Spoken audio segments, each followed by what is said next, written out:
shoshilib ketayotgandim, yo'l kiram qolib ketibdi-da, uyda esimdan chiqib qoldi. Shoshilib 5000 so'm yordam qilamiz, iltimos. Shoshilganimda qolib ketibdi-da uyda. Rahmat. Xolajon, bitta savolim bor-da. Nega shunchalik o'zingiz qiynalib menga yordam berasiz? O'zim ko'nglimdan chiqarib beraman. O'zim qiynalganman. Ma'lum qiynalganlarga yordam beraman. Xolajon, bu pulingizni olib qo'ying. Hozir men sizga pulingizni 100 barobar qilib qaytarib bermoqchiman. Mana bu pul. Bu pulni ham sizga oling.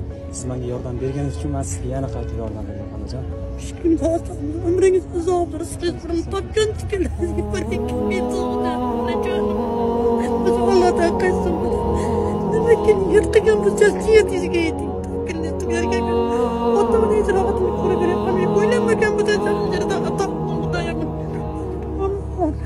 Meningiz bundan baland bo'lsin, bolajonim, otangizni xizmatini qiling. Xo'p, bo'ladi. Bir og'iz so'zim shu, otaning xizmatini, ayniqsa onajoningizni qiydimay. Xo'p, bo'ladi. Rahmat. Rahmat.